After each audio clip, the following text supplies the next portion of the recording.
সুপ্রিয় শিক্ষার্থীরা, আসসালামু আলাইকুম। আশা করি তোমরা সবাই ভালো আছো।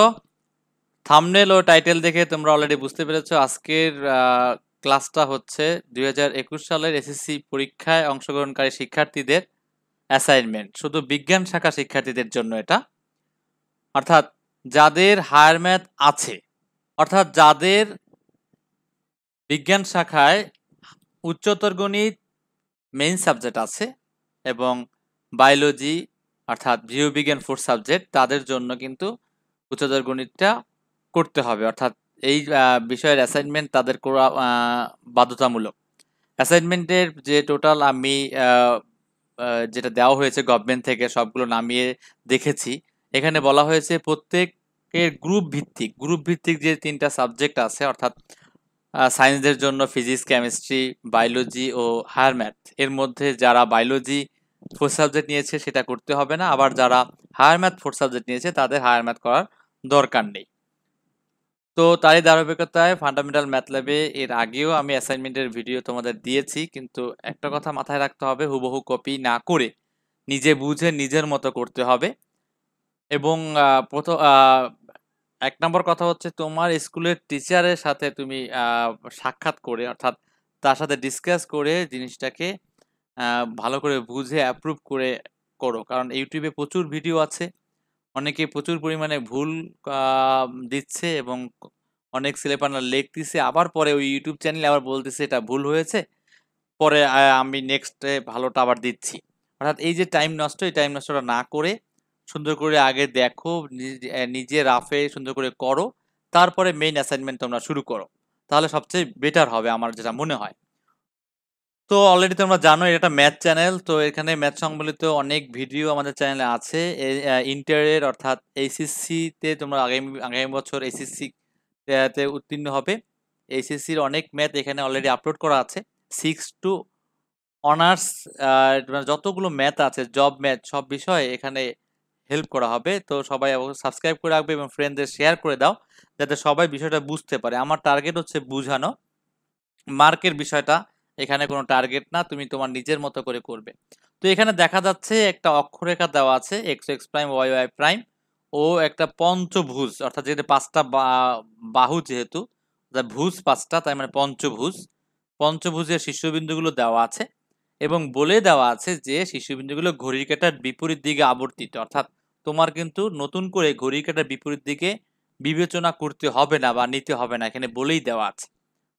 তো অ্যাসাইনমেন্ট শিরোনাম হবে স্থানাঙ্ক জ্যামিতি শিরোনাম। অনেকে বলে শিরোনাম কি লিখবো, স্থানাঙ্ক জ্যামিতি শিরোনাম, এবং অধ্যায় একাদশ লিখতে পারো, না লিখলেও হয় অধ্যায় একাদশ। এবং এটা হলো অ্যাসাইনমেন্ট 1, অর্থাৎ উচ্চতর গণিত অ্যাসাইনমেন্ট 1 বিষয় কোড লিখবে। সুন্দর করে একটা কভার পেজ গভর্নমেন্ট থেকেই সুন্দর করে দিয়েছে। এই কভার পেজটা তোমরা সুন্দর করে ডাউনলোড করে প্রিন্ট দিয়ে নিতে পারো, বা বিভিন্ন ফটোকপির দোকানে তোমরা এটা পাবে। ইংলিশে সুন্দর করে তোমরা এই পার্টটা, অর্থাৎ এইটুক প্রথম বক্সটা পূরণ করবে, আর তোমার পূরণ করার কিছু নেই। দ্বিতীয় বক্সটা হচ্ছে তোমার শিক্ষক পূরণ করবে। তৃতীয় বক্সটা হচ্ছে তোমার স্কুলের অর্থাৎ তোমার প্রতিষ্ঠান পূরণ করবে। অর্থাৎ এটা নিয়ে টেনশন করার আসলে কিছু নেই, অনেকে টেনশন করে, তাই একটু বলে ফেললাম। এখন যে আমরা হচ্ছে প্রশ্নটায়, এখানে আমরা অলরেডি বলেছি যে এটা পঞ্চভুজের শীর্ষবিন্দু দেওয়া আছে এবং এই শিখন ফল, অনেকে মনে করে শিখন ফল লিখতে হবে, এটা লেখার কিছু না, এটা তুমি কি কি শিখতে পারবে, এই প্রশ্নটা করার পরে তুমি কি কি শিখলা এটাই শিখন ফল, এটা লেখা লাগবে না। তুমি ইচ্ছে করলে প্রশ্ন তুলতে পারো, আবার প্রশ্ন না তুললেও হয়, শুধু ক লিখে কয়ের উত্তর। যেহেতু অ্যাসাইনমেন্ট তুমি তোমার মতো করবে, অন্য ফ্রেন্ডের সাথে যদি না মিলে, তো কেউ কেউ প্রশ্ন তুলে করো, আবার কেউ কেউ প্রশ্ন না তুলে করতে পারো। প্রশ্নটা তোলার সময় তুমি ইচ্ছে করলে অন্য কালার নীল কালি ব্যবহার করতে পারো যদি স্কুলে বলে, আর যদি না বলে তাহলে আমার মতে ব্ল্যাক পেন দিয়ে লেখাই ভালো, নিচে আন্ডারলাইন করে দিলে তুমি হাইলাইট দিয়ে, অথবা অন্য কালার দিয়ে আন্ডারলাইন করে দিলে, অবশ্যই রেড পেন বাদে বাকি কালারগুলো দিয়ে আন্ডারলাইন করে দিলে ঠিক আছে। আর প্রশ্ন তুললে স্যারের সুবিধা হবে কি, স্যারের প্রশ্নটা দেখতে হবে না, যেহেতু অ্যাসাইনমেন্ট, যেহেতু এটা কোনো এক্সাম পেপার না, সেহেতু অ্যাসাইনমেন্ট প্রশ্ন তুললেও করা হয় ঠিক আছে। এটা নিয়ে টেনশন করার আসলে কিছু নেই, এই একটা তোমার ব্যাপার। আর স্কুলের স্যারের সব পরামর্শ নিতে পারো, আবার না তুললেও যে স্যাররা মার্ক দিবে না, এখানে বলা নাই কোথাও যে প্রশ্ন তুলতে হবে, এটা সম্পূর্ণ তোমার ব্যাপার, তুমি কিভাবে সাজাবে বিষয়টাকে ঠিক আছে। তো এখানে আমি আর কোনো কথা বলছি না, ক নম্বর প্রশ্ন আমরা চলে যাচ্ছি। ক নম্বর প্রশ্ন বলছে বিওই বিন্দুর সংযোগ রেখা এক্স অক্ষের ধনাত্মক দিকের সাথে কত ডিগ্রি কোণ উৎপন্ন করে। এটা হচ্ছে প্রশ্ন, এইগুলো হচ্ছে 4টা প্রশ্ন এখানে দেওয়া আছে। অনেকে মনে করে যে এখানে যে এইগুলো মার্ক, তো এগুলো যোগ করলে তো 14 বেশি হয়ে যায়। আসলে কথা কি, যেগুলো পার্ট পার্ট মার্ক শিক্ষকের নির্দেশনা, তবুও তুমি এই দেখে উত্তর করলে তোমার জন্য বেটার হবে। কিরকম বেটার হবে সেটা বলি। যেমন তুমি যদি শুধু ঢাল নির্ণয় করো, শুধু ঢাল নির্ণয় করলে তুমি পাবে কিন্তু 1 মার্ক। তারপর ঢালের সাথে কোণ নির্ণয় করলে পাবে তুমি 2 মার্ক। কিন্তু তুমি টোটাল মিলে 3 কিন্তু পাবে না, টোটাল পেয়ে 2 পাবে। শুধু ঢাল করলে 1, আর তুমি এর সাথে কোণ নির্ণয় করলে, তাহলে টোটাল প্রশ্নটা করলে পাবা 2। কথা বোঝা গেছে? এরকম প্রত্যেকটাই। খ নম্বরে প্রথমে শুধু তুমি যদি পঞ্চভুজের যে ক্ষেত্রফল নির্ণয় যে নির্ণায়কের মাধ্যমে আমরা করি সেটা সাজাতে পারো তাহলে 1। এরপরে ক্ষেত্রফল নির্ণয় করলে 2, ক্ষেত্রফলের সমীকরণ করতে পারলে 3, তারপরে 4। আবার মনে করো না যে সবগুলো যোগ করে এতগুলো মার্ক মনে হয় দিবে, তা কিন্তু না। কয়ে 2, ক্ষয়ে 4, গয়ে 4, ঘয়ে 4। আমি একটু বোঝানোর চেষ্টা করেছি, জাস্ট বুঝতেছো কিনা অবশ্যই কমেন্টে জানাবে এবং ফ্রেন্ডদের শেয়ার করে দাও। অনেকেই বলতে পারে এত দেরিতে কেন, এই জন্য দেওয়া হয়েছে যে ঠান্ডা মাথায় প্রশ্নটা, ঠান্ডা মাথায় এমনভাবে করা হলো যাতে নির্ভুল, 100% নির্ভুল ভাবে তোমরা জিনিসটা বুঝতে পারো এবং বুঝে অবশ্যই তোমরা করবে, হুবহু দেখে করবে না। তো আমরা অ্যান্সারে চলে যাব। তো ক নম্বর হচ্ছে বি ও ই বিন্দু সংযোগ রেখা। তাহলে আমি যদি একটু সংযোগ রেখা তোমাদের দেখাই বিষয়টা আসলে কি বলতে চাচ্ছে, আমি একটু জুমের সাহায্যে জিনিসটা একটু দেখাচ্ছি। যে এই যে বি আর ই, এই বি আর ই যদি সংযোগ করি, তাহলে এক্স অক্ষ, ওয়াই অক্ষ নিয়ে কোনো কাজ নাই। এই এক্স অক্ষের সাথে যে কোণ উৎপন্ন করা, অর্থাৎ কোণটা হচ্ছে এই কোণ, কোণ হচ্ছে এই কোণটা, অর্থাৎ মনে মনে ভাবো এই ওয়াইটা নেই, তাহলে এই যে কোণটা এখানে একটা কোণ উৎপন্ন করে না, সেই কোণটা চেয়েছে। এভাবে ডিটেলস কিন্তু তুমি কোথাও পাবে না আসলে। এটা তোমরা নিজেই বুঝতে পারবে, যারা যারা ভিডিওটা দেখবে অবশ্যই শেয়ার করে দেবে বন্ধুদের। তো এই থিটা কোণটা আমার বের করতে বলছে। তো থিটা কোণ বের করার জন্য স্যার অলরেডি বলেই দিয়েছে ঢাল নির্ণয় করতে হবে। আর যারা অলরেডি চ্যাপ্টারটা করেছো আর যারা করনি, আমাদের চ্যানেলে ভিডিওটা দেওয়া আছে, টোটাল 11.1 থেকে 11.4 অনেকগুলো ভিডিও দেওয়া আছে, তোমরা ওখানে দিকে করতে পারো।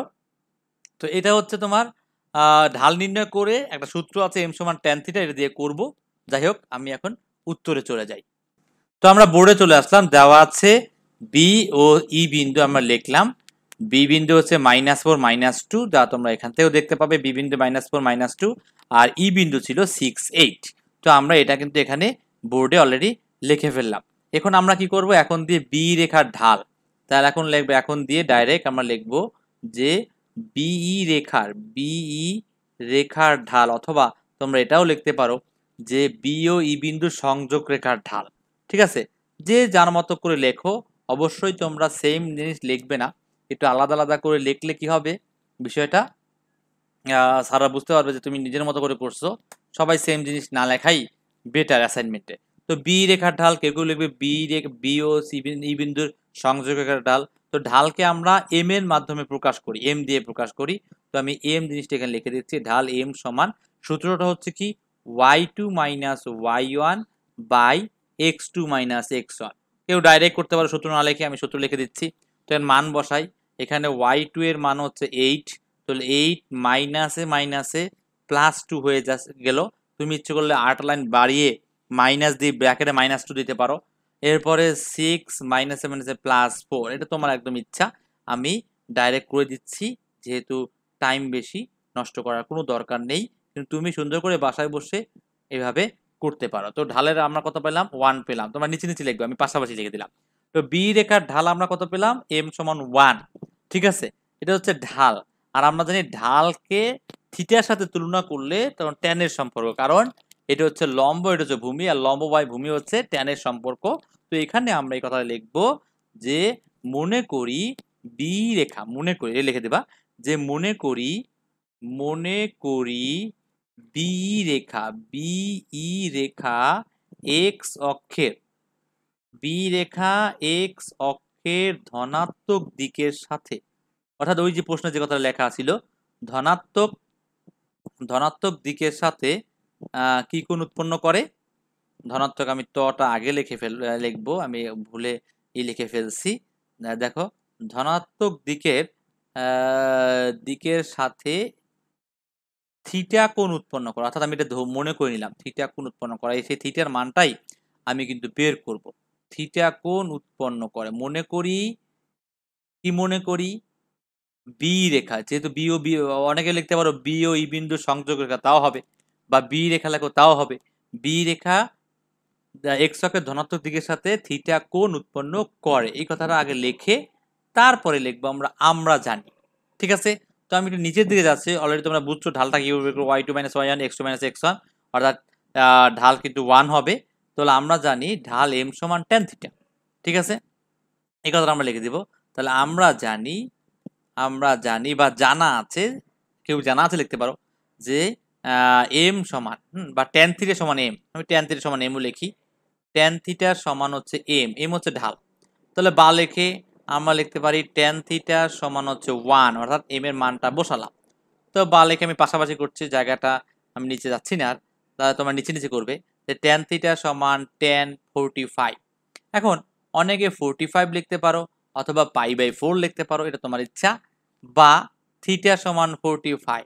তাহলে বুঝতে পেরেছো বাকিটা কি লিখতে হবে, বাকিটা কি লিখবে। সুতরাং যে এক্স অক্ষের ধনাত্মক দিকের সাথে 45 ডিগ্রি কোণ উৎপন্ন করে। ঠিক আছে, বি রেখা, এটা কিন্তু তোমরা লিখে দিবে। তো আমরা চলে যাই নেক্সট প্রশ্নে। খ নম্বর প্রশ্নে এখানে বলেছে এ বি সি ডি পঞ্চভুজ, অর্থাৎ এই যে পঞ্চভুজটা, এই পঞ্চভুজের ক্ষেত্রফল দেওয়া আছে 236 হলে বি বিন্দুর স্থানাঙ্ক নির্ণয় করো। তোমরা কি খেয়াল করেছো যে বি বিন্দুর স্থানাঙ্কে কিন্তু এখানে টি আছে, অর্থাৎ টি এর মানটা আমার বের করতে হবে। অথবা তোমরা এখান থেকে দেখেও বুঝতে পারো যে এখানে টি সংবলিত ক্ষেত্রফল, ডি বিন্দুর স্থানাঙ্ক, অর্থাৎ যে মানবন্ডের কথা এটাকে বললাম। যাই হোক, তো আমরা কিন্তু প্রথমে ক্ষেত্রফল নির্ণয় করব হচ্ছে আমাদের যে সূত্রের সাহায্যে, ঘড়ি কাঁটার বিপরীত দিকে, সেটা যে নির্ণয় করব, তারপর আমরা সমীকরণ করব, সমীকরণ করে আমরা টি এর মান বের করব। তো প্রথমে আমরা লিখব দেওয়া আছে এবিসিডি পঞ্চভুজের শীর্ষবিন্দু সমূহ। তো আমরা এভাবে দেওয়া আছে বিন্দুগুলো লিখব, এরপরে লিখব বিন্দুগুলোকে ঘড়ি কাঁটার বিপরীত দিকে নিয়ে পাই। বিন্দুগুলোকে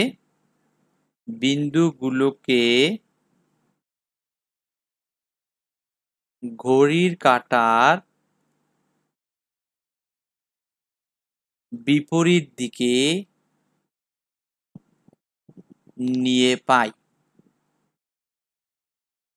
অথবা আমি একটু আগে বললাম যে অ্যাসাইনমেন্ট যে যার মতো করে সুন্দর করে নিজের ভাষায় লিখবে। আবার এটাকে অনেকে এই কথাও লিখতে পারো যে এখানে এ বি সি ডি ই বিন্দুগুলো ঘড়ি কাঁটার বিপরীত দিকে আবর্তিত, কারণ প্রশ্নে কিন্তু অলরেডি বলা ছিল, আমরা প্রশ্ন পড়েছিলাম যে এই যে বিন্দুগুলো ঘড়ি কাঁটার বিপরীত দিকে আবর্তিত। অর্থাৎ এই কথাও তুমি ঠিক লিখে দিতে পারো যে এখানে এ বি সি ডি ই বিন্দুগুলো ঘড়ি কাঁটার বিপরীত দিকে আবর্তিত, এটাও লিখতে পারো। অথবা লিখতে পারো যে এ কমা বি ও সি ডি বিন্দুগুলোকে ঘড়ি কাঁটার বিপরীত দিকে নিয়ে পায়। আমি কিন্তু এবিসিডি লিখি নাই, কারণ আমি সব কিন্তু লিখে দিব না, তুমি তোমার মতো সুন্দর করে লিখবে। হুবহু কপি করা কিন্তু ভালো না। তো এ বি সি ডি ই বিন্দুগুলোকে ঘড়ি কাঁটার বিপরীত দিকে নিয়ে পাই লিখে এরপর লিখবো যে A B C D E, A B C D, C D E পঞ্চভুজের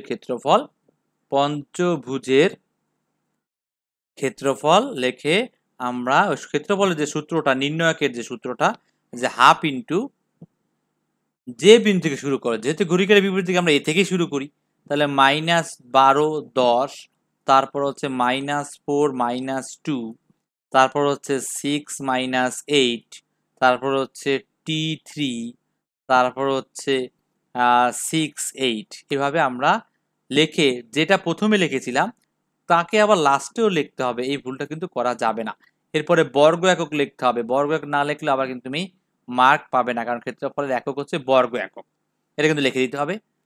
এরপরে যে কথাটা আমি বলতে চাচ্ছি সেটা হচ্ছে যে এটা অনেকভাবে করা যায়, দুইভাবে করা যায়। একটা হচ্ছে এই কোণাকুণি গুণ, এই কোণা গুণ মাইনাস এই কোণাকুণি গুণ, কিন্তু আমরা করব কি সব প্লাসগুলো একবার করব, সব মাইনাসগুলো একবার করব, যাতে এটা হচ্ছে জাস্ট আমার তৈরি করা। ইন্টারে উঠলে তোমরা দেখবা যে অনেক বইতেই প্রথমে 12 দুগুণে 24, তারপরে বিয়োগ 40, 4 10 40, মাইনাস 40, প্লাস হয়ে যাবে, এভাবে করা আছে। কিন্তু আমরা প্রথমেই করতে চাচ্ছি কি, আমি একটু অন্য কালার দিয়ে দেখাই। প্রথমে আমরা এই কোণাকুণি গুণ অর্থাৎ যোগগুলো আমরা আগে করব, এই যোগগুলো আগে করব, পরে বিয়োগগুলো আগে করব। এখন এটা একদম তোমার ইচ্ছা, তুমি ইচ্ছে করলে প্রথমে 12 দুগুণে 24, তার সাথে এটা প্রত্যেকটা আলাদা আলাদা করে নিতে পারো। তো এখন আমরা পরের লাইনে যাব, যে আমরা এই পার্টের গুণটা অর্থাৎ এই কর্ণের গুণটা আমরা আগে করব। তো এই কর্ণের গুণের জন্য আমরা এখানে হাফ লিখবো, তাহলে এই যে হাফ লিখলাম, সেকেন্ড ব্র্যাকেট দিলাম, 12 দুগুণে 24 প্লাস হয়ে যাবে, 4টা 32 এটাও প্লাস হয়ে যাবে, 318 অলরেডি প্লাস আছে, 80 এটা তো 80 থাকবে, অনেকে এবার T8 লিখতে চায় না, T8 লিখবা না 80 লিখবা, তারপরে 6 10 60, অর্থাৎ প্লাসের কাজগুলো আমার শেষ। এখন আমি মাইনাসের কাজগুলো করব। আমি লাল কলম দিয়ে দিচ্ছি, কিন্তু আমরা অবশ্যই কালো কলম দিয়ে সবগুলো লেখা লিখবে, জাস্ট হাইলাইট পেন দিয়ে প্রশ্নের মার্কগুলো হাইলাইট করতে পারো, ব্ল্যাক পেন দিয়ে লেখাই সবচেয়ে ভালো। কিন্তু অ্যাসাইনমেন্ট তো তুমি ইচ্ছে করলে প্রশ্নগুলো নীল কলম দিয়েও লিখতে পারো, এটা তোমার শ্রেণীর টিচার অর্থাৎ তোমার সাবজেক্টের টিচারের সাথে আলাপ করে নিবে। এরপরে মাইনাস চিহ্ন দিলাম, মাইনাস চিহ্ন দিয়ে আমরা এই পাশটা একটু করি, এখানে আসবে মাইনাস 40 অর্থাৎ 4 10 40, মাইনাস কিন্তু আমি আগেই দিয়ে ফেলছি, অর্থাৎ এই মাইনাসের কাজ পরে, তো মাইনাস 40, তারপর আসতেছে 6 দুগুণে 12 অর্থাৎ মাইনাস 12, তারপর আমার আসতেছে মাইনাস 80, তারপরে প্লাস, এটা হচ্ছে প্লাস 18, তারপর একটা মাইনাস 96। তো এই হচ্ছে আমার টোটাল মাইনাসের পার্টগুলো, আর প্লাসের পার্টগুলো আমি আলাদা আলাদা করে করে ফেললাম এবং মাঝখানে বিয়োগ চিহ্ন দিলাম। আবার তুমি যদি 12 দুগুণে 24 এবং 4 10 40 অর্থাৎ এভাবে করো যে 24 আর মাইনাস মাইনাস 40 মানে প্লাস 40, এভাবে এভাবে প্রত্যেকটা আলাদা আলাদা করে করে করো, তাহলেও কিন্তু হবে, এতে কোনো সমস্যা নেই। কিন্তু ওক্ষেত্রে যেহেতু তোমরা এসএসসি পরীক্ষার্থী এবং মানে এটাই সবচেয়ে সহজ পন্থা আমি মনে করি, তাই এইভাবে বলে দিলাম। তো এবার বর্গ একক কিন্তু লিখতে হবে অবশ্যই, বর্গ একক কথাটা লিখে দিবে, বর্গ একক।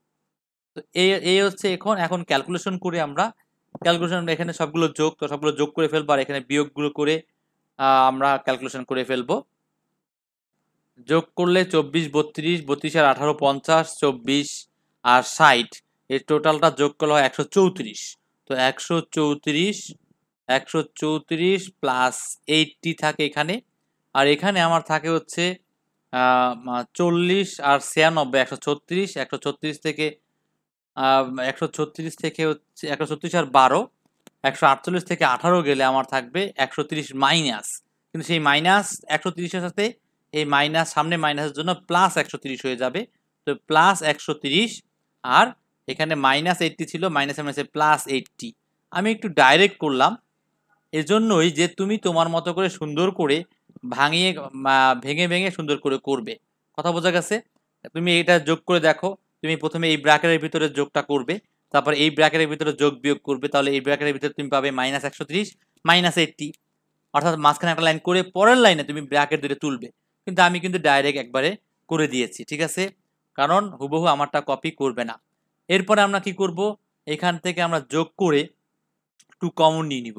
তো যোগ করে 2 কমন নিয়ে আমি ডাইরেক্ট জিনিসটা করতেছি, তোমরা কিন্তু অবশ্যই ক্যালকুলেশন নিজের মতো করে করবে। 2 কমন নিয়ে নিলাম, অর্থাৎ এখানে ছিল 264, 264কে যদি 2 কমন নিই তাহলে অবশ্যই 132 থাকে, তাহলে 132 থাকবে এখানে, আর এখানে 80 16টি থেকে 2 কমন নিলে 80 থাকবে। অলরেডি তোমরা কিন্তু এই জিনিসটা বুঝতে পেরেছো, অর্থাৎ আমি যোগ করে 2 কমন নিয়ে নিয়েছি। আর অনেকে বলবে স্যার আমি কি এত শর্টকাট করবো অ্যাসাইনমেন্টে? তোমার তো বাসায় অনেক টাইম আছে, না করার কি দরকার, ঠান্ডা মাথায় সুন্দর ডিটেলসই করো। আর যদি করতে চাও তাতেও কোনো সমস্যা নেই, কিন্তু এখানে ভুল না, কারণ শর্টকাট তোমাদের শিখতে হবে, ইন্টারভিউতে অনেক শর্টকাট শিখতে হবে। তো এই 2 কাটা যাবে, তাহলে আমার কাছে কি থাকতেছে, আমার কাছে থাকতেছে হচ্ছে 132 প্লাস 80 বর্গ একক। তো এই হচ্ছে টি এর মাধ্যমে, এই হচ্ছে আমার টি এর মাধ্যমে তোমার হচ্ছে ক্ষেত্রফল নির্ণয়, যেটা আমরা প্রশ্নের মানবন্ডনে দেখেছিলাম। আমরা এই কোনাকুনি গুণ করে যোগগুলো যোগ করলাম, বিয়োগগুলোর এখানে যোগ বিয়োগ ছিল। অবশ্যই তোমরা একটু ডিটেলস করবে, আমি ডাইরেক্ট করেছি, এখানে মাইনাস 130 হয়, আর সামনে মাইনাস ছিল, মাইনাস মাইনাসে প্লাস, মাইনাস 80 ছিল, এবার মাইনাস মাইনাসে প্লাস 80, 80 16টি, আর 264, যা 2 দিয়ে ভাগ করলে 132 থাকে আর 80 থাকে। তো এটা হচ্ছে টি এর মাধ্যমে ক্ষেত্রফল, ঠিক আছে, অলরেডি তোমরা বুঝেছো। তো আমরা এখন চলে যাব যে প্রশ্ন মতে, কারণ ক্ষেত্রফল অলরেডি আমাদের কাছে দেওয়া আছে, কত দেওয়া আছে কার মনে আছে কমেন্টে জানিয়ে দাও, 236 দেওয়া আছে কিন্তু ক্ষেত্রফল। তো আমরা কি লিখবো, প্রশ্ন মতে লিখে লিখবো 132 plus 80 is equal two 236। Assignment যদি বড় করতে চাও তুমি লিখতে পারো যে দেওয়া আছে ABCD পঞ্চভুজের ক্ষেত্রফল 236 বর্গ একক, ঠিক আছে, তো সেটা কিন্তু তুমি ইচ্ছে করলে লিখে দিতে পারো। এটা কিন্তু তুমি একটু লিখে দিতে পারো, বা লিখে 80 রেখে দিব, 236 মাইনাস 132, বিয়োগ তো তোমরা অবশ্যই পারো, নতুন করে বিয়োগ করার কিছু নেই। তাহলে টি থাকবে, এখানে উপরে থাকে 104 আর নিচে হচ্ছে 8। তো 8 দিয়ে 104কে ভাগ করো, আর 10কে 80, তোমার হচ্ছে 8কে 8 থাকে হচ্ছে 2, 24, 3, 13, অর্থাৎ টি এর মান কিন্তু তুমি 13 পেয়ে গেলা। তো টি এর মান 13 পেলে ডি বিন্দুর স্থানাঙ্ক কি আমার লিখে দিতে হবে? এটা কিন্তু লিখে দেওয়ার দরকার না, তবু লিখে দিচ্ছি। অতএব ডি বিন্দুর স্থানাঙ্ক কত ছিল? স্থানাঙ্ক আমার কাছে ছিল হচ্ছে টি টি তারপর 3। তো T3 সমান চিহ্ন দিয়ে আমরা লিখতে পারি 13,3। ঠিক আছে, তো এই হচ্ছে আমার খ নম্বরের উত্তর। দেখো সবাই বুঝছো কিনা, কোনো প্রশ্ন আছে কিনা, এরপর তোমরা অ্যান্সার লিখে দিবে এবং সুন্দর করে তোমরা এটা করবে। তো আমি পুরোটাকে একটা পেজে দেখালাম ছোট করে। এখানে কিন্তু এটা হচ্ছে ক্ষেত্রফল নির্ণয়ের যে সমীকরণ সূত্র করতে বলছে, এটাই সূত্র। অনেকে আবার বলবে বইয়ের সূত্রটা লিখে দিতে, তাও লিখে দিতে পারো। বইয়ে আছে A1B1 যে সূত্রটা বই হায়ার ম্যাথ বইতে আছে, সেটা লিখে দিতে পারো। ইচ্ছা, আমার মতো দরকার নেই, এরকম করলেই এনাফ। সমীকরণটা হচ্ছে এই সমীকরণ। তো আমরা নেক্সট প্রশ্নে চলে যাই। এখানে ডি বিন্দুর স্থানাঙ্ক T3 সমান হচ্ছে, এটা কিন্তু প্লাসের মতো দেখাচ্ছে, আমি টিটা একটু লেস দিয়ে দিই এখানে। T3 আর T3 তোমার হচ্ছে কত, টি এর মান হচ্ছে 13 পেয়েছি, তার মানে 13,3। এইটাই হচ্ছে আমার এই ডি বিন্দুর স্থানাঙ্ক। তো এখন আমরা চলে যাচ্ছি নেক্সট প্রশ্নে। গ নম্বর প্রশ্ন বলেছে এফ একটা বিন্দু দেওয়া আছে, এফ বিন্দুর স্থানাঙ্ক -24 হলে সুবিধা মতো একক নিয়ে এ বি সি এ চতুর্ভুজটি আঁকো। অর্থাৎ তোমার কিন্তু গ্রাফ পেপার এখানে ইউজ করতে হবে অ্যাসাইনমেন্টের। এই গ নম্বর প্রশ্নের শুরুতেই তোমার গ্রাফটা ইউজ করতে হবে, আর গ্রাফটা ইউজ করে তোমার এই যে বিন্দুগুলো বসাতে হবে গ্রাফে, তারপরে এবিসি এর চতুর্ভুজটি আঁকতে হবে প্রথম কাজ, কারণ এখানে বলে দিচ্ছে সঠিকভাবে অঙ্কনে 1 মার্ক পাবে তুমি। তো প্রথমে আমরা এবিসি এর চতুর্ভুজের শীর্ষবিন্দুগুলো আগে লিখি, তারপরে গ্রাফটা আমি জাস্ট নমুনা তোমাদের দেখিয়ে দিব। তো আমরা বোর্ডে চলে যাই। তো আমরা এবিসি এর চতুর্ভুজের শীর্ষবিন্দুগুলো হলো এভাবে লিখবে। লিখে আমি এটা ডাইরেক্ট পেজে করতেছি, তোমরা অবশ্যই কিন্তু এটা গ্রাফ পেপারে করবে, কারণ গ্রাফ পেপার ছাড়া কিন্তু এটা আঁকলে কোনো মার্ক পাবে না, প্রশ্নটা ছাড়া কিন্তু টোটালটা 0 দিয়ে দিতে পারে। তো অলরেডি এই গ্রাফ পেপারে এটা আমরা একটা গ্রাফ পেপারে জাস্ট অক্ষরেখা আঁকলাম। এটা হচ্ছে এক্স, এটা হচ্ছে এক্স প্রাইম, তোমরা অলরেডি জানো। আর উপরে হচ্ছে ওয়াই, এটা হচ্ছে ওয়াই প্রাইম। তো প্রতি ঘরকে 1 একক ধরতে পারো, যেহেতু -12 আছে সর্বোচ্চ, তা প্রতি এক ঘরকে 1 একক ধরে বিন্দুগুলো আমরা স্থাপন করব। তাহলে -12 তারপর 10, অর্থাৎ মাইনাস তো আমরা জানি এটা হলো 0 ও বিন্দু মানে মূল বিন্দু। তো আমরা হচ্ছে -12, এদিকে 12 ঘর যাবে, উপরে 10 ঘর যাবে, অর্থাৎ এ ধরো সাপোজ হচ্ছে এইখানে এ হচ্ছে এ বিন্দু, ঠিক আছে। তারপর বি হচ্ছে -4 -2, এদিকে 4 ঘর যাবে, এদিকে 2 ঘর যাবে, তাই এই হচ্ছে তোমার বি -4 -2। সি হচ্ছে 6 8, এইদিকে 6 ঘর যাবে, এদিকে 8 ঘর যাবে, 8 ঘর মানে 8 নিচে, এই হচ্ছে 6 8। আমি কিন্তু জাস্ট নমুনা দিচ্ছি। এই হচ্ছে এ, অবশ্যই তোমরা বিন্দুগুলো লিখে দিবে, আমি কিন্তু বিন্দু লিখতেছি না। এ এর পাশে ব্র্যাকেট দিয়ে বিন্দু লিখে দিবে। এটা হচ্ছে বি, বি এর পাশে ব্র্যাকেট দিয়ে বিন্দু লিখে দিবে, সি এর পাশে ব্র্যাকেট দিয়ে বিন্দু লিখে দিবে। এরপরে ডি হচ্ছে -24, অর্থাৎ -2, এদিকে 2 ঘর, এদিকে 4 ঘর। একটু ভালো করে দেখো, এদিকে 2 ঘর মাত্র, আর এদিকে হচ্ছে তোমার 4 ঘর, উপরে 4 ঘর, তাহলে এই হচ্ছে তোমার এফ। একটু ভালো করে সবাই খেয়াল করো, আমি আবার বলছি, আমারটা এখানে এলোমেলো অবশ্যই হবে, কারণ হচ্ছে যে আমি এটা কিন্তু আন্দাজে, অর্থাৎ চোখের আন্দাজে আমি দিচ্ছি। তোমরা গ্রাফ পেপারে করলে এটা অলরেডি অটোমেটিক একটা সুন্দর একটা তুমি চতুর্ভুজ পাবে। এ বিন্দু দিকে 12 ঘর যাবে, উপরে 10 ঘর, কারণ হচ্ছে +10 ছিল, 10 +10 উপরে। বি হচ্ছে -4 -2, অর্থাৎ এদিকে 4 ঘর, নিচে 2 ঘর। সি হচ্ছে -6 না সরি +6, 6 মানে এদিকে 6 ঘর, নিচে হচ্ছে 8 ঘর, ঠিক আছে, নিচে 8 ঘর। এরপরে এফ হচ্ছে -2, অর্থাৎ -2, এদিকে 2 ঘর, উপরে 4 ঘর। এরপর তোমরা যোগ করে দিবে। যোগটা আমি একটু জুমের সাহায্যে তোমাদের দেখাচ্ছি কিরকম। এই যে এ আর বি যোগ করে দিবে। অনেকেই দেখে বলবে যে আপনি যে এটা আঁকছেন, এটা একটা উদ্ভট চিত্র হলো। অবশ্যই এটা কেমন চিত্র হয়েছে, কিন্তু অবশ্যই তোমরা যখন গ্রাফে নিজে নিজে আঁকবে, তোমাদের চিত্র অবশ্যই সুন্দর ভালো হবে। এটা নিয়ে টেনশন করার আসলে কিছু নেই, কারণ আমি এটা হাত দিয়ে এঁকেছি। এভাবে তুমি গ্রাফে আঁকবে। গ্রাফে এঁকে এভাবে নিচে কিন্তু অবশ্যই লিখে দিবে যে ছক্কা গজের উভয় অক্ষের ছক কাগজের উভয় অক্ষের ক্ষুদ্রতম বর্গের প্রতি এক ঘরকে এক একক ধরে। আমি কথাটা একটু হালকা লিখে দিচ্ছি। এখানে নিচে ছকের নিচে কথাটা লিখবে যে উভয় অক্ষের ক্ষুদ্রতম বর্গের প্রতি এক ঘরকে এক একক ধরে।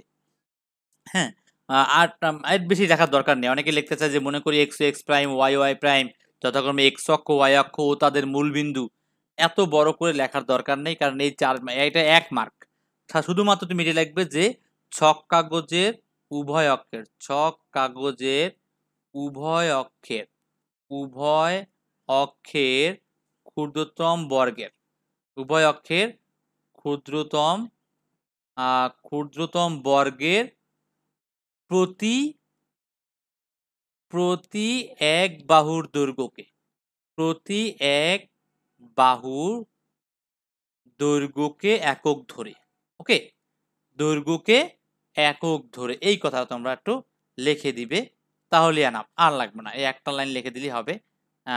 দৈর্ঘ্যকে একক ধরে, এখানে আমি একক ধরে কথাটা লিখে দিচ্ছি। একটু আকপাত হবে কারণ জুমে আমি চিত্রটা এঁকেছি, সরানো উচিত ছিল না, না সরাই আমি এই পাশে লিখি। মানে এর নিচের লাইনটা কিন্তু এইখানে এই লাল কলম দিলে, লাল রেড রেড পেন দিয়ে লিখে দিচ্ছি যে একক ধরে, দৈর্ঘ্যকে একক একক ধরে এ বি সি ও এ বিন্দুগুলো স্থাপন করি, পরপর যোগ করি। বিন্দুগুলো বিন্দুগুলো স্থাপন করে পরপর যোগ করি, বিন্দুগুলো স্থাপন করে, বিন্দুগুলো স্থাপন করি, স্থাপন করি, বিন্দুগুলো স্থাপন করে পরপর যোগ করে এবিসি এর চতুর্ভুজ অঙ্কন করি। ব্যাস, স্থাপন করে পরপর যোগ করি, স্থাপন করে পরপর যোগ করে এবিসি এর চতুর্ভুজটি অঙ্কন করি। এই হচ্ছে আমার কথা, ঠিক আছে? অবশ্যই তোমরা এইটার নিচে কিন্তু এই পার্টটা লিখবে। আমি কিন্তু নিচে যাচ্ছে যেতে দিলে এই চিত্রটা এলোমেলো হয়ে যাচ্ছে, তাই নিচে যেতে পারলাম না। তো পরপর যোগ করে এবিসি এর চতুর্ভুজটি অঙ্কন করি, অথবা ডাইরেক্ট লিখবা যে ছক কাগজের উভয় অক্ষে ক্ষুদ্রতম বর্গে উভয় অক্ষের প্রতিবাহুর দৈর্ঘ্যে এক একক ধরে এবিসি এর চতুর্ভুজটি অঙ্কন করি, শেষ। ছোটভাবেও লিখতে পারো। তো এই হচ্ছে আমার কথা। তো আমরা চলে যাচ্ছি পরবর্তী ধাপে। চিত্রটা তোমরা বুঝছো, পরপর যোগ করে। কথাটা আমি একটু লিখে দিচ্ছি নিচের দিকে দিয়ে, নিচের দিকে যে একটু লিখে দিই যে পরপর যোগ করি, যোগ করি এ বি সি এফ চতুর্ভুজটি অঙ্কন করি, চতুর্ভুজটি অঙ্কন করি, চতুর্ভুজটি অঙ্কন করি, লিখেও দিলাম। এটা হচ্ছে একটু বড় করে লিখলাম, অর্থাৎ অ্যাসাইনমেন্ট তুমি তোমার মতো করবে। অনেকে এভাবে না লিখে তোমার শুধুমাত্র গ্রাফেও লিখতে পারো যে এক্স ও ওয়াই, এক্স অক্ষ বরাবর এক একক, ওয়াই অক্ষ বরাবর এক একক, তাও হবে। এগুলো না লিখলেও হবে, কারণ এটা এক মার্ক। আর যদি অ্যাসাইনমেন্ট তোমার টাইম থাকে, অবশ্যই টাইম আছে, তো সুন্দর করে একটু লিখতে পারো। তো আমরা চতুর্ভুজটা একে দেখালাম, অবশ্যই গ্রাফে আঁকতে হবে, কিন্তু বারবার বলতেছি। এখন আমাদের কি বলেছে, চতুর্ভুজের প্রকৃতি নির্ণয়। প্রকৃতি বলতে চতুর্ভুজটি কোন ধরনের চতুর্ভুজ, এটা কি আয়ত না বর্গ না বিষমবাহু চতুর্ভুজ, বা এটা কোন ধরনের চতুর্ভুজ সেটা আমাদের বের করতে বলেছে। তো সেজন্য আমার বাহুগুলোর দৈর্ঘ্য বের করতে হবে। তো আমি লিখবো যে এবি বাহুর দৈর্ঘ্য, তারপর বিসি বাহুর দৈর্ঘ্য, এভাবে বের করব। তো আমরা এবি বাহুর দৈর্ঘ্যটা বের করি। আমরা লিখবো যে এবি বাহুর দৈর্ঘ্য, এখানে কিন্তু অবশ্যই এ বিবাহুর দৈর্ঘ্য লেখে এখানে X one minus X two লিখতে পারো, বা এক্স টু মাইনাস এক্স ওয়ানও লিখতে পারো, যেটা ইচ্ছা, কারণ হোল স্কোয়ার যেহেতু আছে। অ্যান্ড এক্স ওয়ান আগে লিখলেও সমস্যা নেই, বা এক্স টু আগে লিখলেও সমস্যা নেই। এবং Y two minus Y one whole square, অবশ্যই একক কথাটা লিখে দিবে, ঠিক আছে, কারণ বাহুর দৈর্ঘ্য বের করছো। এভাবে কিন্তু সূত্র লিখে তোমরা করবে। তো আমরা মান বসিয়ে দিই। তো এখানে আমরা মান কি পাচ্ছি, রুট ওভার এক্স টু হচ্ছে, আমরা যদি এটাকে এক্স টু ধরি, আর এটাকে এক্স ওয়ান ধরি, যেভাবে ধরো কোনো সমস্যা নেই। তাহলে -4 + 12 হোল স্কোয়ার, কারণ মাইনাস মাইনাসে প্লাস হয়ে যায়। তারপরে -2 -10 হোল স্কোয়ার, একক কথাটা অবশ্যই লিখে দিতে হবে। এখানে 8 আসে, তাহলে 8 এর স্কোয়ার 64, আমি ডাইরেক্ট করছি, তোমরা অবশ্যই ঠান্ডা মাথায় করবে। এখানে -12 144, আমি কিন্তু খুব দ্রুত করার জন্য তোমার ডাইরেক্ট করে দিচ্ছি। তাহলে 64 আর 144 হবে কি 208, কারণ 60 হচ্ছে 100, তাহলে 208 একক। এই হচ্ছে এবি বাহুর দৈর্ঘ্য। তো এইভাবে আমরা বিসি বাহুর দৈর্ঘ্য বের করে ফেলি। এবি বাহুর দৈর্ঘ্য আমরা x2 হচ্ছে, এটাকে x2 বিকে, আর এটাকে x1, সেভাবে আমরা মাইনাস মাইনাসে প্লাস হয়ে গেল। তো -2 -10, এবার আমরা আমি যোগ হচ্ছে ডাইরেক্ট করে করলাম, তোমরা কিন্তু আরেক লাইন করে দিবে। এখানে 8 স্কোয়ার, তারপর এখানে -12 স্কোয়ার দিয়ে তারপর করে দিবে। অবশ্যই হুবহু কপি যদি না করতে পারো, এই জন্য কিন্তু আমি ডাইরেক্ট করে দিলাম। তো আমরা এই বাহুর দৈর্ঘ্য যে 208 পেলাম, 208কে যদি রুট করি, রুট করলে আমাদের 4√13 লিখতে পারি, অথবা তোমরা 4√13 না লিখে শুধু √208 রেখে দিতে পারো। এটা হচ্ছে ইএস ক্যালকুলেটরে দিলে ডাইরেক্ট এখানে চলে আসবে, অথবা 208কে তোমরা যদি উৎপাদকে বিশ্লেষণ করো তাহলে দেখবে 16 × 13, 16কে রুট করলে 4 হয় এবং 13 থেকে যায়। এরপর বিসি আমি সূত্র আর লিখলাম না, উপরে যদি একটা সূত্র লিখেছি, তুমি ইচ্ছে করলে 4টা বোধ সূত্র লিখতে পারো। তো এখানে x2 - x1 তাহলে 6 + 4 হয়ে যায়, আর y2 - y1 সেক্ষেত্রে -8 + 2 হয়ে যায়। এখানে হয় 10 এর স্কোয়ার করলে 100, আর এখানে -6 স্কোয়ার করলে 36, যোগ করলে 136, আর 136-এর তুমি যদি এভাবে রুটকে ভাঙাও তাহলে হবে 4 × 34, আর 4 এর রুট করলে 2 হয়, তাই 2√34 আসে। অথবা তুমি √136ও রেখে দিতে পারো। এরপরে সিএফ বাহুর দৈর্ঘ্য একই সূত্র দিয়ে -2 -6, এখানে -2 হচ্ছে x2 আর -6 হচ্ছে x1, আর y2 হচ্ছে 4 আর y1 হচ্ছে -8, তো -8 প্লাস হয়ে গেল। তো এখানে 4 8 12, 12 স্কোয়ার করলে 144 হয়, আর 8 স্কোয়ার 64 হয়, যার যোগ করলে 208। অর্থাৎ আমি কিন্তু এভাবে রেখে দিতে পারি, অথবা 208-এর পরিবর্তে এই যে 4√13 পেয়েছি, 4√13 একক আমি লিখতে পারি। এখন আমি কি বের করব? এখন একটা বাহু বাকি আছে এবং কর্ণ দুটো বাকি আছে। তো আমরা বাহু এফ বাহু বের করি। তো আমরা বিসি, সিএফ ও এফ ওই একই সূত্র দিয়ে বের করে ফেললাম ক্যালকুলেশন করে। অবশ্যই মাথায় রাখতে হবে এখানে +8 হলো কেন, 4 বা এখানে -8 ছিল, -7 +8 হয়ে গেছে কারণ সূত্রে y2 - y1, অথবা y1 - y2 যেটাই দাও তুমি ক্যালকুলেশন করলে এভাবে কিন্তু আসবে, এবং প্রত্যেকটা ইচ্ছে তুমি সূত্র লিখে দিতে পারো, অথবা সূত্র না লিখলেও এভাবে করলেও তোমার হবে। অবশ্যই বুঝে নিজে ক্যালকুলেশন করবে, ঠিক আছে? তো আমরা পাচ্ছি কি, বিপরীত বাহুগুলো সমান পাচ্ছি। এখন বিপরীত বাহুগুলো সমান মানে হচ্ছে সামান্তরিক, কিন্তু যদি সে কর্ণ সমান হয়, কর্ণ সমান হলে সে আয়ত হয়ে যাবে, কারণ আয়ত একটা সামান্তরিক। তো আমার এই জন্য কর্ণ বের করতে হবে। তো আমি এখন বের করবো হচ্ছে কর্ণ এসি।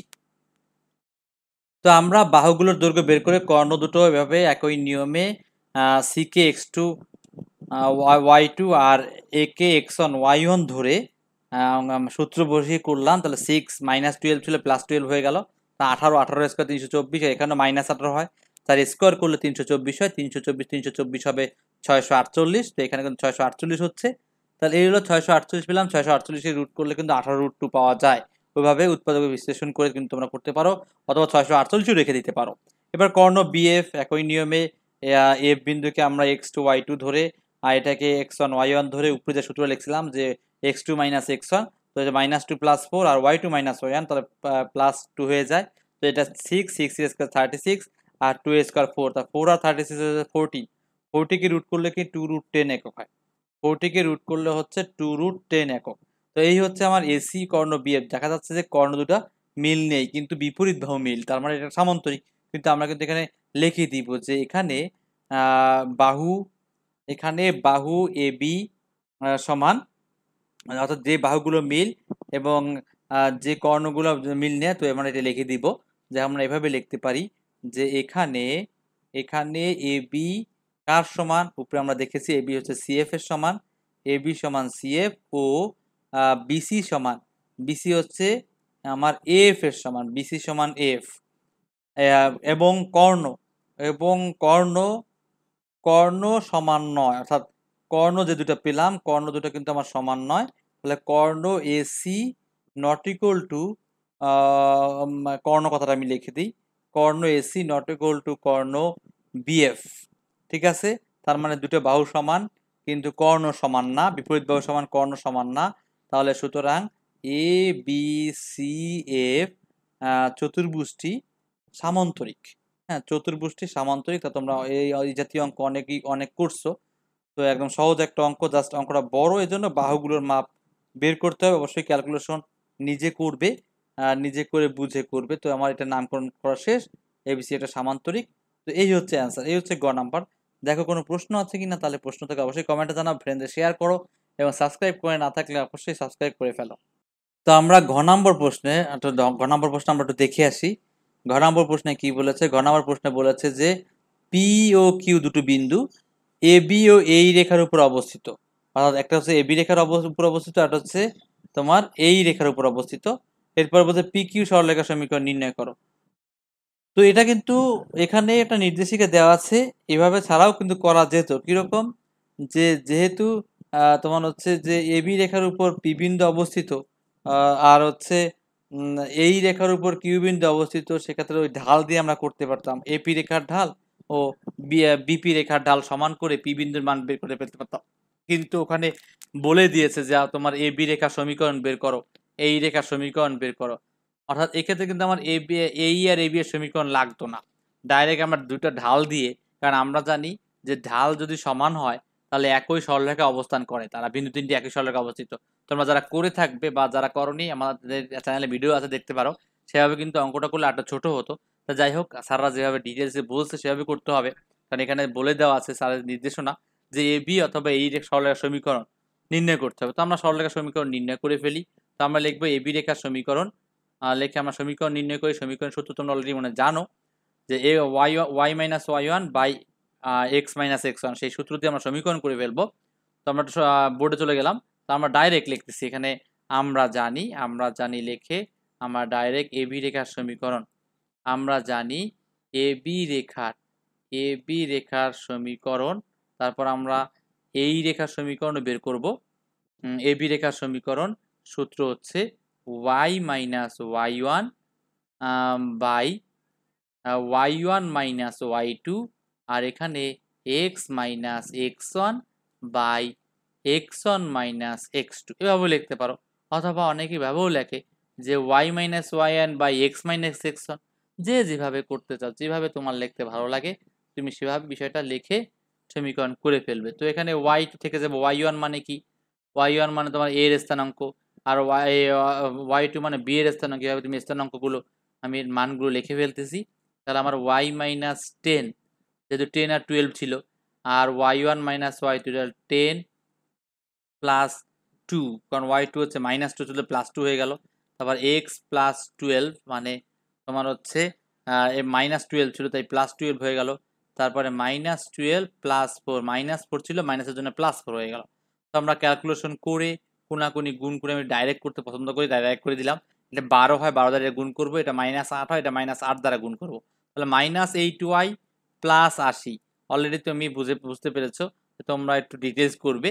তো এটা মাইনাস 8 হয়, আর 8y মাইনাস মাইনাসে প্লাস 80 হবে, আর এই 12, তাহলে 12x প্লাস তোমার হচ্ছে 144। ঠিক আছে? তো এক লাইন কিন্তু আমি কম করলাম অবশ্যই, এক লাইন কিন্তু তোমার করে ডিটেলস করে কিন্তু তুমি এটা করবে।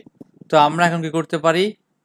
এই 8টিকে ওই পাশে পাঠিয়ে দিই, অথবা তোমরা এক্স আর ওয়াই এক পাশে রাখতে পারো। যে যেভাবে করো সমীকরণ, কোনো সমস্যা নেই, সমীকরণ করলেই হয়। তবু আমরা সরলরেখার সমীকরণ জানি যে ওয়াই এক পাশে রাখি, বাকিগুলো এক পাশে নিয়ে যাই। তো আমি কি করব? প্রথমে উভয় পক্ষকে আমি দেখতে পাচ্ছি যে ভাগ করা যায়, 4 দ্বারা ভাগ করা যায়। তো এটা আমার হয় -2y, এটা হয় হচ্ছে আমার 4 দ্বারা ভাগ করলে 20, আর এটাকে 4 দ্বারা ভাগ করলে হবে তোমার হচ্ছে 4 দ্বারা ভাগ করলে 144, কে 3 4 12, 3, আর সেক্ষেত্রে এখানে 4 31। তাহলে 31 থেকে 20 গেলে এখানে 16 থাকে। অর্থাৎ এখানে আমার এইভাবে হয়। আমি একটু ডাইরেক্ট আর একটু ডিটেলস করে দিচ্ছি।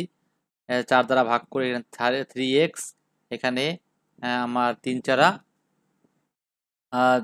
12, 3 4 12, এখানে থাকে 2 32, 3 4 12, এখানে 24, 4 ছক 24, 36 হয়। এটা কিন্তু আমার 36 হয়। ঠিক আছে? তোমরা একটু সুন্দর করে ক্যালকুলেটর করে দেখবে।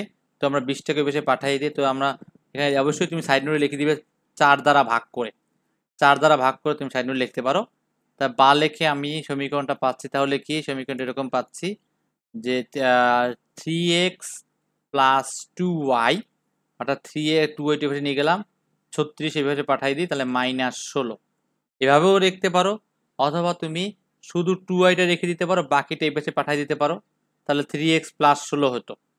তো আমি কি করলাম, 16টাকে এই পাশে পাঠিয়ে দিলাম। এই হচ্ছে আমার সমীকরণ। কার সমীকরণ? এবি রেখার সমীকরণ। এখন এই এবি রেখার সমীকরণ হচ্ছে কোন বিন্দু? পি বিন্দুগামী। তাহলে আমরা লিখবো যেহেতু এবি রেখা, তাহলে এটাই হচ্ছে এবি রেখার সমীকরণ।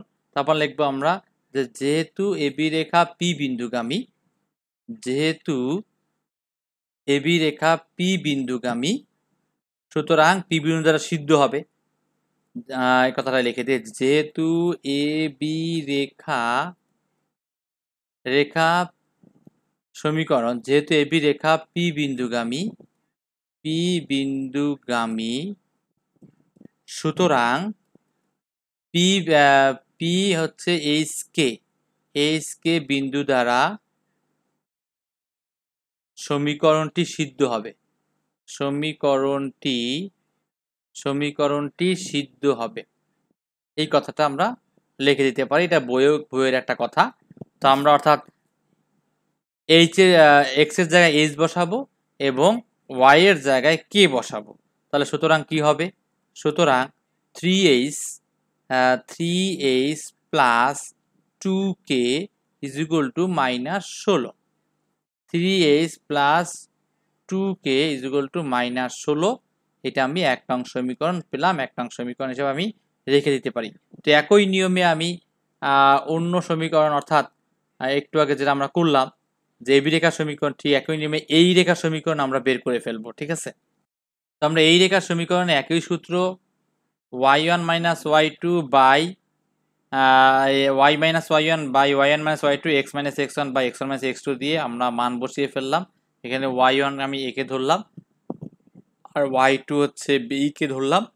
তো সেক্ষেত্রে y মাইনাস 10 আর 10 মাইনাস 8 এক্ষেত্রে বিয়োগ করলে 2 হয়। তো ডাইরেক্ট আমি গুণ করে ফেললাম।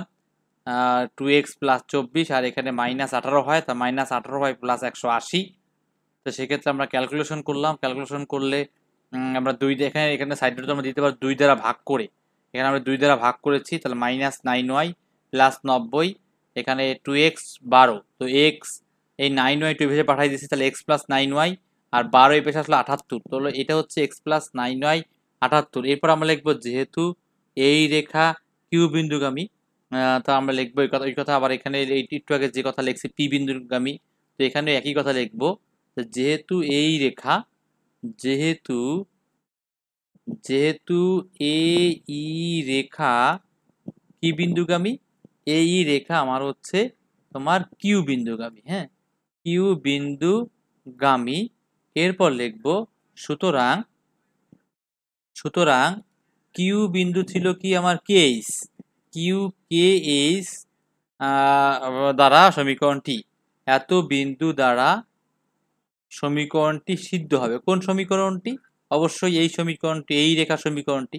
তুমি এটাও লিখে দিতে পারো যে এই রেখার সমীকরণটি সিদ্ধ হবে। তাহলে সুতরাং যেখানে x ছিল সেখানে হবে কে, আর যেখানে y ছিল সেখানে হবে এইচ। তাহলে আমরা আরেকটা সমীকরণ পেয়ে যাব। তাহলে আমরা কি পাবো? এরকম K plus 9h is equal to 78। K plus 9h is equal to 78, এটা আমরা পাবো। এটা হচ্ছে 2 নং সমীকরণ। তাহলে উপরে আমরা 1 নং সমীকরণ পেয়েছি, নিচে 2 নং সমীকরণ, দুইটা আমরা অপনয়ন করতে পারি। এখানে অপনয়ন করার জন্য সেই ছোটবেলার নিয়ম যে আমাদের সহগ সেম করতে হবে। তো আমরা অপনয়ন করে ফেলি। যে একটু তোমাদের দেখাই আগের সমীকরণটা কি ছিল। আগের সমীকরণটা ছিল আমার কাছে 3h plus 2k, 3h plus 2k সমান -16। আর এখানে আছে আমার কে প্লাস 9h। তো আমি 2k 2 দ্বারা গুণ করি, 2 দ্বারা গুণ করলে আমার সবচেয়ে বেটার হবে। তাহলে কে বাদ যাবে। ঠিক আছে? তো আমি লিখি এরকম যে 1 বিয়োগ 2 গুণ কে, এইভাবে লিখতে পারি যে 1 বিয়োগ 2 ইন্টু 2 করে পাই, বা তোমরা অপনয়নে যেভাবে তোমরা লেখো সেভাবেও লিখতে পারো। তো একে কি ছিল? একের সমীকরণটা আমি উপরে আগে লিখে দিব। একের সমীকরণটা আমি আবার তোমাদের দেখাচ্ছি। একে আমার কাছে ছিল হচ্ছে 3h প্লাস 2k। আমি লিখি 3h প্লাস 2k মাইনাস 16। তো এটা লিখে দেই 3h প্লাস 2k সমান -16। এইটা হচ্ছে আমার হচ্ছে একে, এখানে 2 দ্বারা গুণ করলে 2k নিচে আসি, এটা হবে 18h। এখানে এটা 2 দ্বারা গুণ করলে 140 56, তাহলে 156 140 আর 18 18 হচ্ছে 16 156 হয়। তো বিয়োগের ক্ষেত্রে চিহ্ন পরিবর্তন করতে হবে। তো এটা হবে মাইনাস, এটা হবে মাইনাস, এটা হবে মাইনাস। তাহলে আমার চিহ্ন পরিবর্তন করলে কে কে বাদ গেল। 3 থেকে 18 বিয়োগ করলে আমার কত থাকে 15। তাহলে 15h -15h। আর এদিকে থাকে 6 আর 6 12 2, হাতে থাকে 1, কারণ যোগ করতে হবে। 5 আর 1 6 আর 1 7, 5 আর 1 6, 6 আর 1 7। তারপরে তোমার হচ্ছে এখানে হচ্ছে তোমার 1, তাহলে 172, তো -172। তো উভয় পক্ষে কিন্তু আমি বাদ দিয়ে দিতে পারি, মাইনাস মাইনাস বাদ দিতে পারলে মানে 15h সমান কত হচ্ছে 72 আসতেছে। ঠিক আছে, 15h সমান 72 আসতেছে। তো আমরা এস এর মান পাই হচ্ছে উপরপক্ষে -1 দ্বারা গুণ করে মাইনাস বাদ দিয়ে 172/15। তো এটা কাটাকাটি করা যাচ্ছে না, 3 দিয়ে করলেও এখানে কাটাকাটি যাবে না, কোনো কিছু দিয়ে যাচ্ছে না, অর্থাৎ এটা এইভাবেও রেখে দিতে পারেন। অথবা দশমিক করলে লাভ নেই, যে কারণ আমার সমীকরণ বের করতে হবে। তো আমরা এইভাবেই থাকুক। তো এইচ এর মানটা আমরা যদি 2 নঙে বসিয়ে দিই, এইচ এর মানটা 2 নঙে বসিয়ে দিলে আমরা কিন্তু কে এর মান পেয়ে যাব। তো আমরা লিখি যে এইচ এর মান 2 নঙে বসিয়ে পাই। ঠিক আছে, তো আমরা লিখবো যে এইচ এর মান, এইচ এর মান 2 নঙে বসিয়ে, এইচ এর মান 2 নঙে বসিয়ে পাই। কি পাই? এইচ এর মান 2 নঙে বসিয়ে কি পাই? এখানে আমার 2 নং কি ছিল? এখানে 2 নং ছিল অলরেডি কে প্লাস, তাহলে কে প্লাস 9h। তাহলে কে তো আমার কাছে মান নেই, কে থাকবে 9h, 9 ইন্টু এইচ এর জায়গা হবে 172/15 ইকুয়াল টু আমার কি ছিল? ইকুয়াল টু আমার এখানে ছিল কিন্তু 78। তো সমান হচ্ছে আমার 78 আমি লিখে দিব। তো সমান হচ্ছে 78। এখানে কাটাকাটি যায়, 3 দিয়ে আমি কাটাকাটি করতে পারি, 3 3 9, 3 3 9, 3 5 15। ঠিক আছে, 5। তারপরে আমরা এরপরে ওই পাশে পাঠাই দিব, এটা গুণ করে আমরা ওই পাশে পাঠাই দিতে পারি 3 দিয়ে কাটাকাটি করে। তো আমরা এখানে কি করলাম, 3 দিয়ে 72, 172 গুণ করলে 516 হয়। তো সেটা ওই পাশে পাঠাই দিলাম। এটা পাঠাই দিলে আমরা লসাগু করলাম 5 আর 78 গুণ করে 390, 390 থেকে 516 বিয়োগ করলে 126/5। অবশ্যই তোমরা ক্যালকুলেশন নিজে করবে, নিজে করে তারপরে দেখবে যে ঠিক আছে কিনা। তাও আমরা কে বিন্দু পেয়ে গেলাম ও এইচ পেয়ে গেলাম। ঠিক আছে, আর কে এইচ পেলে কিন্তু আমি পি বিন্দুও পাচ্ছি, কিউ বিন্দুও পাচ্ছি, কারণ এই দুটো দিয়েই কিন্তু পি বিন্দু কিউ বিন্দু আবার তৈরি হয়েছে। তো আমি লিখবো অতএব পি বিন্দু এত, কিউ বিন্দু এত আমরা লিখতে পারি। সুতরাং পি বিন্দু ও কিউ বিন্দু এটা আমরা লিখে ফেলি। তো আমরা একটু নিচের দিকে যাচ্ছি, একটু অবশ্যই অঙ্কটা একটু বিশাল অঙ্ক, যেহেতু সারা বিশাল তৈরি করে দিয়েছে, কিছু বলার নেই আসলে, কথা বোঝা গেছে। সারা বিশাল তৈরি করে দিয়েছে এখানে অলরেডি, কারণ এখানে বলেছে এই রেখা সমীকরণ বের করো, এই রেখা সমীকরণ বের করো, তাহলে কিছু বলার নেই। তাহলে পি বিন্দু হচ্ছে আমার এইচ কমা কে, এইচ ছিল আগে, কে পরে ছিল। এইচ এর মান তো আমরা 172/15, তাহলে 172/15। আর কে এর মান আমার 126/5 গেল। এবার কিউ বিন্দু কি, কে এইচ, কে কমা এইচ, কে কমা এইচ, তার মানে 126/5 আগে, তারপরে তোমার হচ্ছে 172/15 এটা হচ্ছে পরে। ঠিক আছে, অবশ্যই বুঝে করবে কিন্তু, ঠিক আছে, বুঝে না করলে কিন্তু কোনো লাভ নেই, বুঝে তারপরে করতে হবে। তারপরে কি পিকিউ রেখার সমীকরণ অবশ্য, এবং তোমরা সবাই ফ্রেন্ডদেরকে শেয়ার করো, কারণ অনেকে আছে গ্রামের যারা অঙ্ক বুঝেই না, অঙ্ক করতেই পারে না, ওদের হেল্প হবে, ওরা বুঝে জিনিসটা করতে জানি পারে। সেজন্য সবাই সাবস্ক্রাইব করো এবং ফ্রেন্ডদেরকে, যার যেখানে ফ্রেন্ড রিলেটিভস আছে সবাইকে শেয়ার করো, এবং কে কোন স্কুল থেকে বা স্কুল থেকে দেখছো সেটা আমাদের জানাও। তাহলে সুতরাং আমরা ওই পিকিউ রেখার সমীকরণ, পিকিউ রেখার পিকিউ রেখার সমীকরণ লিখে আমরা যে সমীকরণ করেছি এটাকে সূত্র, সেই সূত্র থেকে করবো। আমি আর ডাইরেক্ট সূত্র লিখতে চাচ্ছি না, ডাইরেক্ট করে দিই ওয়াই মাইনাস ওয়াই ওয়ান। এখানে ওয়াই ওয়ান বলতে এটা বোঝাচ্ছে, তাহলে প্লাস হয়ে যাবে প্লাস 126/5। আমি ডাইরেক্ট লিখছি, তোমরা উপরে যে সূত্রটা লিখে দিবে। তো Y one minus Y two, তার মাইনাস 126/5, আর ওয়াই টু হচ্ছে 172/15 গেল। এরপরে এক্স মাইনাস এক্স ওয়ান, তো এক্স হচ্ছে আমার এইটা, তাহলে মাইনাস এক্স ওয়ান হচ্ছে আমার 172/15। আবার নিচে হচ্ছে আমার তোমার হচ্ছে X one minus X two, তার মানে 172 বাই হচ্ছে তোমার 15, এটা হচ্ছে এক্স ওয়ান। আর x2 হচ্ছে এটা প্লাস হয়ে যাবে, তাহলে প্লাস 126/5। অনেকেই দেখে মনে করতেছে তো ইজি ইজি, কিন্তু কারণ এখানে যে রেজাল্ট আসবে এখানে একই রেজাল্ট আসবে, কারণ এখানে মাইনাস দুইটাই মাইনাস, আর এখানে দুটোই কি, এখানে দুটোই প্লাস, তার মানে এখানেও যোগ করতে হচ্ছে এখানেও যোগ করতে হচ্ছে। অর্থাৎ এখানে কিন্তু কঠিন ক্যালকুলেশন না। যদি যে ম্যাথ করো, যে ম্যাথকে বেশি ভালোবাসে, ম্যাথ বেশি বেশি করে, তার জন্য কিন্তু কঠিন ক্যালকুলেশন না। তাহলে আমাদের কি দাঁড়াচ্ছে, আমরা একটু ক্যালকুলেশনটা করে ফেলি। তো এখানে আমরা ক্যালকুলেশন করে উপরে যে আছে ওয়াই প্লাস 126, 126 এখানে লসাগু করলে 5y, লসাগু আমরা করে দিচ্ছি উপরে, এবং নিচে আমরা টেকনিক করব 5y/5। হ্যাঁ, এবং নিচে আমাদের কি ছিল, মাইনাস চিহ্ন কমন নিয়ে 126/5 যোগ 172/15 এটা লিখে রাখলাম। এখানেও আমি একই কাজ করব, নিচে হচ্ছে আমার 172/15 প্লাস 126/5, জাস্ট ব্র্যাকেটে দেখা, তোমাদের ব্র্যাকেট দিলাম, তোমাদের দেখার জন্য, ব্র্যাকেট না দিলেও হতো। আর এখানে আছে 15x মাইনাস 172, আর নিচে কত 15, উপরে লসাগু করলাম, উপরে লসাগু করলাম, নিচে কিন্তু লসাগু করলাম না। অনেকেই ধরতে পেরেছে যে কেন আমি নিচে লসাগু করি না, কারণ উভয় পক্ষে এক, তো উভয় পক্ষে এই জিনিসটা দ্বারা আমি ভাগ করে উভয় পক্ষ থেকে বাদ দিয়ে দিব। সাইড নোট না দিলে হবে বা দিলেও হবে, যে উভয় পক্ষে বাদ দিয়ে পাই। সাইড নোট দিতে পারো, অথবা তোমরা লসাগু করে, আমি আবার বলছি লসাগু করে যোগ করে তারপর তোমরা বাদ দিতে পারো, তাহলে সবচেয়ে বেটার হয়। তো আমি জানছি যে উভয় পক্ষে একই জিনিস আসবে, সেখানে একটা মাইনাস আসবে, তো এই মাইনাসটা সামনে উঠে গেল। তাহলে আমার থাকতেছে মাইনাস 5y প্লাস 126/5, আর এখানে হবে 15x মাইনাস 172/15। তো উভয় পক্ষে আমি 5 দ্বারা যদি গুণ করে দেই, তাহলে এখানে কিন্তু 5টা আর থাকছে না, এখানে এই 5টা কিন্তু আর থাকছে না।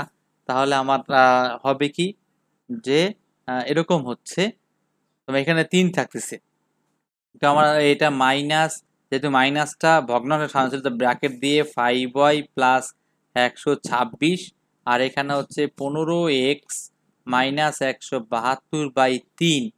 কি করলাম, এই 5টা এই পাশে এনে গুণ করে দিলাম, এটাও ভাবতে পারো। এই 5টা এই পাশে এনে গুণ করে দিলাম, তোমরা এটাও ভাবতে পারো, ঠিক আছে। বা সাইড নোটে তোমরা দিতে পারো যে 5 দ্বারা গুণ করে, সাইড নোটে তোমরা দিতে পারো যে 5 দ্বারা গুণ করে। তো আমাদের কিন্তু ক্যালকুলেশন প্রায় শেষ হয়ে গেল। তো আমরা এখন কি করব, আমরা এখন নিচে জায়গা করে দেখো, এই যে নিচে কি ছিল, 3 ছিল, 3 দ্বারা গুণ করে যদি দেই এই পাশে, তাহলে -15y, -15y মাইনাস 3 দ্বারা গুণ করলে 318, 8 হাত থেকে 1, 318, 8 হাত থেকে 1, 3 3 × 6 আর 1 7, তারপর 3 1 3, 378 হয়, 378 হয়। তারপর এখানে আমার 15x মাইনাস 172, এরপরে কি, এরপরে আমি এক জায়গায় নিয়ে যাই এক্স ওয়াই, ইচ্ছে করলে, অথবা ওয়াই শুধু রাখতে পারো, ঠিক আছে, তোমাদের যেটা ভালো লাগে।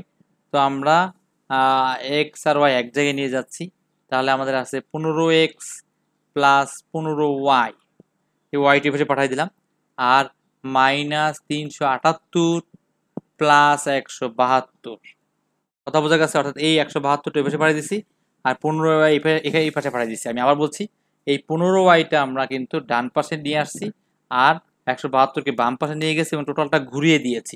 আশা করি তোমরা জিনিসটা বুঝতে পেরেছো। তাহলে আমরা কি পাচ্ছি, আমরা এইভাবে জিনিসটা করতে পারি। তাহলে বা লেখে এখানে এটা যা আছে তাই থাকে, এখানে যোগ বিয়োগ করে দিব, তাহলে যোগ বিয়োগ করে দিলে আমার কিন্তু অলরেডি হয়ে যাবে। তাহলে 15x plus 15y is equal two 6, তারপরে 87 কত হলে 7 7 মিলে গেলে 0, তারপরে তোমার হচ্ছে 2 মাইনাস 206, ঠিক আছে। তো সব তোমরা এক পাশেও এনে দিতে পারো, সব তোমরা এক পাশেও এনে দিতে পারো, অথবা এভাবেও লিখতে পারো, এটাই হচ্ছে নির্ণয় সমীকরণ। তো আমরা বা লেখা একভাবে এক পাশে নিয়ে যাই, সবচেয়ে বেটার হবে। তাহলে 15x plus 15y plus 206 is equal two 0, একটু ভালো দেখায়, আর এটা তোমার ইচ্ছা, তুমি যেভাবে করো। তো এই হচ্ছে তোমার পি আর হচ্ছে পি কিউ রেখা সমীকরণ, অর্থাৎ পি বিন্দু ও কিউ বিন্দু ছিল। আমরা একটা প্রশ্ন আবার দেখে আসি যে পি কিউ সরলরেখার সমীকরণ, তাহলে লিখবো অতএব পি কিউ সরলরেখার সমীকরণ হচ্ছে আমার এটা, অর্থাৎ কি 15x প্লাস 15y প্লাস 206, অথবা তুমি কিন্তু ইচ্ছে করলে শুধু 15y রেখে পারো, বাকিটা এই পাশে নিয়ে আসতে পারো, তোমার যেটা ইচ্ছা। তো আমি আবার বলতেছি, আমি কিন্তু ভিউ হওয়ার জন্য এটা করিনি, তোমাদের শেখানোর জন্য করেছি। অবশ্যই তোমরা বুঝে শুনে নিজের মতো করে করবে। ফ্রেন্ডদের শেয়ার করে দাও, কার কেমন লাগলো সেটা বলো। এবং আমাদের চ্যানেলে সাবস্ক্রাইব করো। সামনে ভবিষ্যতে জবের ম্যাথ এবং ইন্টারের ম্যাথ এবং তোমার ছোট ভাই বোন যাদের আছে 6 থেকে, সবার ম্যাথ রিলেটেড ভিডিও এখানে বেশি বেশি দেওয়া হবে। এবং সায়েন্সের বিষয়গুলো আমরা দেওয়ার বেশি ট্রাই করছি, এবং এসএসসি যে 21 সালে যত অ্যাসাইনমেন্ট আছে সবগুলো আমরা দেওয়ার চেষ্টা করব, কিন্তু খুব সাবধানে আস্তে আস্তে করে, সবার মতো করে তাড়াতাড়ি করে আমি এখানে ভিডিও দিব না। সবাই ভালো থাকবে। কমেন্টে তোমার মতামত জানাতে কিন্তু ভুলবে না। আল্লাহ হাফেজ।